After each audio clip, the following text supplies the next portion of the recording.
bonjour, aujourd'hui dans Terre de Gourmands, avec Nicolas Frion, chef du Chapon fin, nous sommes en plein Périgord pourpre et nous allons à la recherche du chapon. Et oui, je suis ravi de pouvoir découvrir le chapon, puisque évidemment la connotation avec le restaurant Le Chapon fin, on ne peut pas mieux tomber. Ouais. Donc je suis ravi de découvrir ça. Et alors là, sera il avec fait un plaisir. temps magnifique, tout va bien. Et on a un autre qui est Pascal, le spécialiste du chapon, c'est ça? Bonjour à vous, bienvenue en Périgord.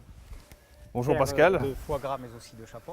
Donc je suis éleveur. Eh bien, écoutez, merci de nous accueillir en tout cas déjà. C'est avec plaisir de partager mon métier. Voilà. Donc qu'est-ce qu'on va découvrir là, Pascal? On va d'abord aller à la source pour Ouais. montrer ce que sont les animaux tout à fait à leur arrivée. Mhm. Nous verrons la façon dont on les fait grandir et nous verrons le produit fini juste avant son départ pour être dégusté. D'accord. Et alors Juste après- avant les fêtes de Noël, impeccable. Et toi, tu vas nous faire une petite recette Avec avec plaisir. ce superbe chapon. Oui, c'est Allez. le but. On y va?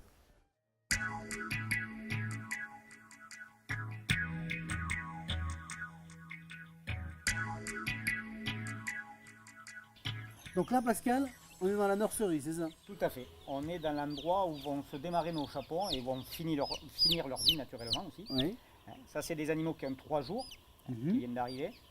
Donc on les chauffe et on va prendre le plus grand soin d'eux de façon à ce que toute la partie qui nous incombe, l'élevage, se passe pour le mieux, quoi. Ce qu'on veut, c'est un animal sain et robuste. Dis-moi Pascal, il y a une particularité, c'est qu'ils n'ont pas de De plumes sur le cou. Alors tout à fait. Alors on est dans le sud-ouest et notamment en Périgord, on travaille avec des souches connues, qui sont à la fois rustiques, à croissance lente, mais qui ont surtout une chair goûteuse à la fin, D'accord. lorsqu'ils sont engraissés correctement. Donc là, avec cette génétique-là, avec ces animaux-là, tu vas pouvoir satisfaire Nicolas avec une chair extraordinaire. On a toutes les armes pour, à nous de bien nous en servir. Donc là, les poussins, maintenant qu'on les a, ils ont 3 jours. Pour devenir chapon, il faut combien de temps? Alors on a un cahier des charges qui nous dit 150 jours, mais nous en Périgord, on aime bien ce qui est bon et bien fait. On travaille plutôt sur du 170 voire 180 jours quelquefois, de D'accord. façon à avoir un état d'engraissement qui soit le meilleur possible. Donc toujours la même chose dans l'élevage, le temps, ça amène de la qualité. En général. Donc, et celui-là, il t'appelle papa? Presque. Presque, hein? Bon. Pascal, maintenant, après la nurserie, on va voir les plus grands. Tout à fait, on va avoir nos animaux qui sont finis, qui vont partir en abattage. Ouais. Et qu'on va pouvoir consommer, quoi. Tout à fait, Alors là, ils ont mangé que des céréales locales. tout à fait. Ils ont été nourris avec des céréales du terroir, Ouais. Périgord. Périgord, tout à fait, D'accord. de façon à être les plus jolis possibles, les plus jaunes possibles, parce qu'on élève, nous, ici, du chapon jaune. Ouais. Et grâce- Alors grâce- justement, c'est quoi la particularité du chapon jaune, chapon blanc? On parle toujours Ou de... poulet de Brest. Ou poulet de Brest, voilà. Quelle est la particularité du chapon du Périgord? Pour ça, il faut faire un tout petit peu d'histoire. Aujourd'hui, on transporte n'importe quelle marchandise à droite, à gauche en France. Historiquement, la volaille était plutôt utilisée sur le territoire local, vendue un peu au marché local, donc on ne déplaçait pas la volaille. D'accord. On utilisait donc les céréales locales. Donc dans le sud-ouest, qu'est-ce qu'on utilisait? Surtout du maïs. C'est lui qui donne la coloration jaune. D'accord. Et au nord de la France, on utilisait plutôt du Le blé. Voilà. Eh oui. D'où les chairs blanches. D'accord. C'est uniquement lié à ça. Alors petite question Pascal, que moi j'ai et qu'on me pose souvent, un chapon, puisque tu sais que je suis au chapon fin, donc évidemment il y a toujours cette connotation, le chapon fin, et on revendique de faire du chapon évidemment, le chapon, il est castré quand pour qu'il devienne chapon? Alors là, on fait intervenir une équipe. On ne travaille pas tout seul. C'est quand même un produit de qualité et c'est un produit où il faut être très attentif. Le chapon, il a une durée d'élevage importante. On va lui donner des capacités à se développer, à être un bel animal, mais il va passer par la période donc castration. Ça, on le fait à l'âge d'un mois. Un mois, environ, d'accord. entre 4 et 5 semaines. C'est là où on a les meilleurs résultats, où l'animal souffre le moins. Ça, c'est une équipe spécialisée sous couvert d'un vétérinaire qui réalise ça. D'accord.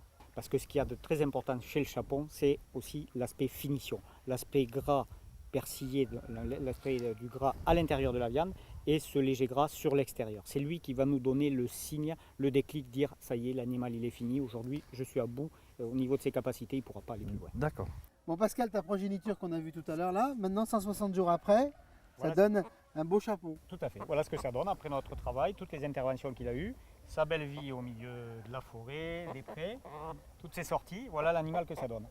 Alors là, on a un animal donc, qui est lui engraissé, qui est prêt à partir. Alors comment tu peux voir, entre guillemets, si l'animal est prêt? Ça, je ne sais pas s'il faut que je le dise. Allez, vas-y. Secret de Donne-nous tes fabrication. secrets. Secret de fabrication. Alors, une des bonnes techniques, hein, c'est de toucher l'aile et de faire rouler la graisse qui est en bout. Sur un poulet, on en a très très peu, on va plutôt sentir la peau. Allez-y, touchez.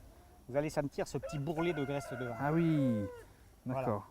Oui, Ben, d'accord. lui, il est à point, hein, si je puis dire. Il a rempli toute sa mission. Donc voilà, ça se sert jaune aussi, hein, ce dont on parlait tout à l'heure. Ouais. Là, on la devine, on ne fait plus que la deviner. Hein. On a tout à fait les colorations exactes que l'on recherche. Et les pattes jaunes, évidemment. Et les pattes jaunes qui Alors, sont c'est- le premier signe de jaunissement. Ils ont des pattes énormes. C'est proportionnel au poids qu'ils développent. Hein. Un chapon comme ça pèse combien? Là, on est sur des gammes de 4,5 kg à 4,7 kg, 4,8 kg. C'est ce que permet la génétique de cette souche-là. Et là, on peut faire manger combien de personnes, Nicolas, là-dessus? Oh, je dirais une dizaine de personnes. Après, en fonction du menu qu'on va réaliser, mais ouais, La recette environ. que tu fais, etc., c'est une dizaine de personnes. Exactement. Ce qui fait un produit brut, combien il fait, Pascal? Fini, entre guillemets, 4,7 kg. 4,7 kg. Comme ça, ce qui fait chez moi arriver sur ma table ou sur la table des gens. Autour des 4,2 kg. 4 On kilos. perd grosso modo 500 grammes. D'accord. Il n'y a plus qu'à? Maintenant qu'on a vu tout ça, tu vas mettre bah, tes habits de lumière, Exactement. On va s'en tu vas nous occuper. faire, on va s'en occuper. Sans problème, avec plaisir. Pascal, merci beaucoup pour cette Ben, visite. ça a été un plaisir de faire découvrir le métier. Et puis Nicolas, Ah bah, en écoute, route. On est nous, parti pour une nouvelle aventure de cuisine.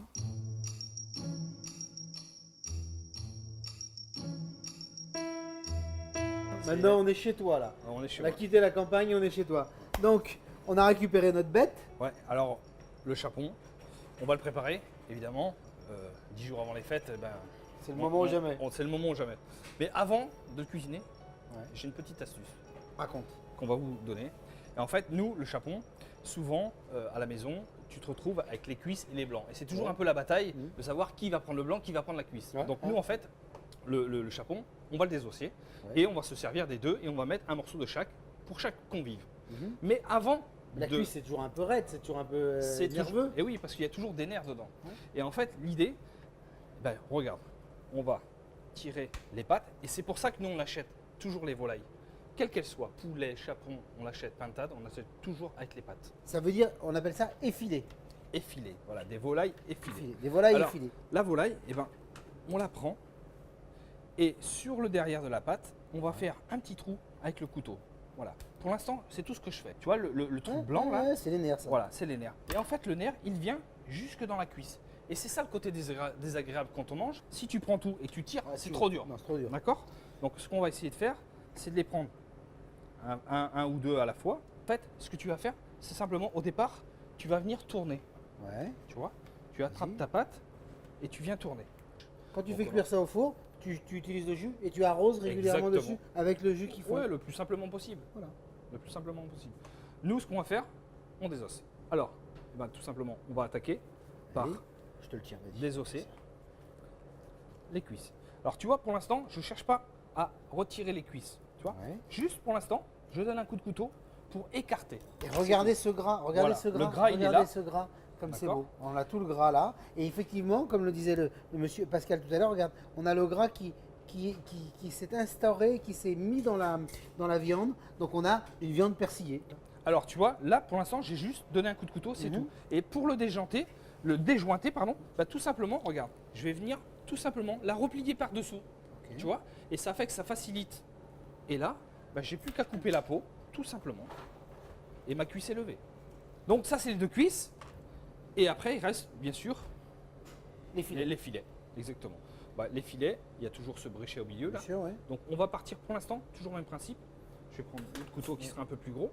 Là pour l'instant, ce que je vais faire, c'est que je ne cherche pas à lever, je vais juste inciser la peau pour savoir où je vais. Ouais, D'accord? ouais, ouais. Et c'est après que je vais venir, avec ma main, tout simplement, écarter. Voilà. Et je suis la carcasse. Pour l'instant, on met les suprêmes de côté. Et La cuisse. on va désosser les cuisses. Donc là, maintenant qu'on a retiré nos nerfs, on peut évidemment couper, tu vois, à la jointure. Alors la recette, c'est quoi? Et oui, traditionnellement, tu sais que les volailles, la plupart du temps, à la maison ou pour Noël, on les farcit À la avec viande. de la viande, de la chair. Nous, l'idée, c'était de rendre le plat un peu plus léger. Et donc, plutôt que de mettre de la viande, Hein, hein. on va mettre des légumes. Et quels légumes? N'importe lequel, ça peut être, là aujourd'hui, on a mis du panais et du topinambour. Légumes Légumes oubliés. légumes de saison. Bon, alors maintenant que t'as roulé ta cuisse dans Exactement. tes petits légumes, Voilà. tu l'as fait cuire combien de temps? Alors en fait, on l'a fait cuire tout doucement, Ouais. à 65 degrés. Alors ça 65, 70 degrés, c'est pas très important en soi, Ouais. mais on l'a fait cuire 12 heures Et au bain-marie? au bain-marie. Tout simplement, tu vois, on Tu l'a l'avais entouré de film. de papier film, justement, pour pas que l'eau pénètre à l'intérieur. Mhm. Et c'est simplement, on l'a roulé comme un boudin, hein, Ouais, ouais, ouais. et on l'a poché dans un bain-marie pendant 12 heures. Voilà. Tu vois? Alors là, on voit bien la farcie de légumes, Voilà. la viande tout autour. Et on voit bien que la cuisse, elle est toujours un petit peu plus rouge que le blanc. Tu peux J'adore le manger, goûter, vas-y, et tu j'adore peux le goûter. manger même froid. Ça fait comme l'esprit d'une ballotine. Une ballotine. Tu connais bien les ballotines chez toi, évidemment. Voilà. Mmh. Ça peut bon. se manger même froid ou chaud. Mmh. Oui, oui. Voilà. Le blanc, le filet, qu'est-ce que ça fait au filet? Alors, le filet, ce que j'ai fait, bah, tout simplement, on l'a contisé. Alors, contisé, tu sais ce que ça veut dire? Mhm. C'est simplement T'as levé la sous peau. la peau, on a mis des petites lamelles de truffe. Et on l'a cuit tout doucement aussi, tout doucement, Combien de pendant temps? 30 minutes, Oui. 65 degrés.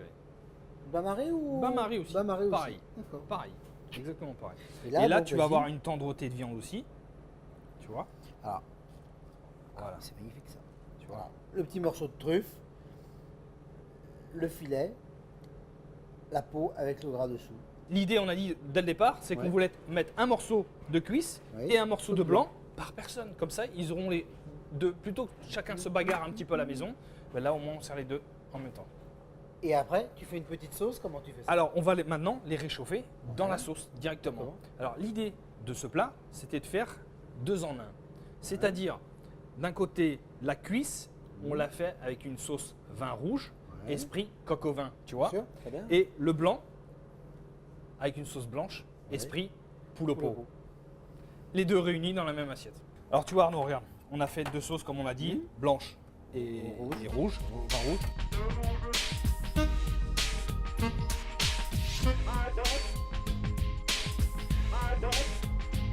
On dresse Arnaud? On dresse. Allez, on y va. c'est parti. Hop. Voilà. Donc on va commencer par mettre le légume au milieu, tu vois. L'idée c'est de bien séparer les deux volailles, la cuisse et le blanc. Là, notre Des pulpe, petites quenelles. ouais, quenelle ou ça peut être mis comme ça, peu importe. On va venir mettre ça au milieu pour bien séparer nos deux volailles. Mets le blanc sur l'assiette, tu vas pouvoir le mettre tout doucement. Voilà, nickel, super. Et là maintenant, Je te laisse napper. on va pouvoir s'amuser à jouer. Tu vois, ça après c'est juste du déco. Tu vois. Et on va venir sur le côté de l'assiette, on va faire un point qu'on va venir tirer. Voilà. Et là on est vraiment dans le produit du chapon. Merci Nicolas. Je t'en C'est prie. une super recette. On a passé un bon moment. Là, le chapon, profitez-en, utilisez cette recette. C'est maintenant de Noël. C'est le moment ou jamais de manger du chapon. À bientôt. En terre Merci, de à gourmand. bientôt. En tout cas, nous on va en manger. C'est sûr.